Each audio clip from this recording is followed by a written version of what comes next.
নতুন সরকারের শপথ গ্রহণকে কেন্দ্র করে আনুষ্ঠানিক প্রস্তুতি শেষ পর্যায়ে। মঙ্গলবার ১৭ ফেব্রুয়ারি সকালে নবনির্বাচিত সংসদ সদস্যদের শপথ পড়াবেন প্রধান নির্বাচন কমিশনার এএমএম নাসির উদ্দিন। বিকেলে প্রধানমন্ত্রী ও নতুন মন্ত্রিসভার সদস্যরা রাষ্ট্রপতি মোহাম্মদ শাহাবুদ্দিনের কাছে শপথ নেবেন।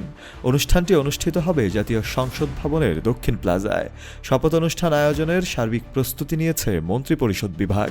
এতে অংশ নিতে ভারত, পাকিস্তান সহ ১৩টি দেশের রাষ্ট্র ও সরকার প্রধানকে আমন্ত্রণ জানিয়েছে অন্তর্বর্তী সরকার। একমাত্র স্মার্ট সিটি বসুন্ধরা, আধুনিকতায় এক ধাপ এগিয়ে।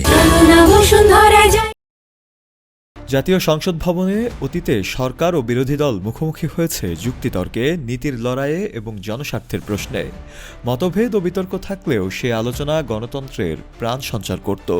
তবে দীর্ঘদিন একপেশে কার্যক্রমের অভিযোগে সমালোচিত সংসদকে ঘিরে এখন শোনা যাচ্ছে নতুন সূচনার প্রত্যাশা।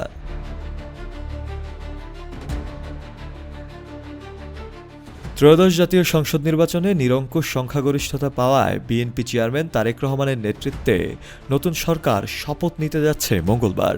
অন্তর্বর্তী সরকারের আইন উপদেষ্টা ড আসিফ নজরুল জানিয়েছেন, বিকেল ৪টায় জাতীয় সংসদের দক্ষিণ প্লাজায় প্রধানমন্ত্রী হিসেবে তারেক রহমান ও নতুন মন্ত্রিসভার সদস্যদের শপথ অনুষ্ঠানের আয়োজন করা হয়েছে। ফলে শপথ অনুষ্ঠানকে কেন্দ্র করে সংসদ ভবন প্রাঙ্গণে শেষ মুহূর্তে পরিষ্কার পরিচ্ছন্নতা ও সৌন্দর্য বর্ধনের কাজ চলছে। শপথগ্রহণ অনুষ্ঠান নির্বিঘ্ন করতে দেশি বিদেশি অতিথিদের আমন্ত্রণ সহ প্রয়োজনীয় সব প্রস্তুতি সম্পন্ন করেছে মন্ত্রিপরিষদ বিভাগ। নির্ধারিত সময়ে অনুষ্ঠান আয়োজনের প্রস্তুতি চলছে বলে জানিয়েছে সংসদ সচিবালয়ের সচিব কানিজ মাওলা।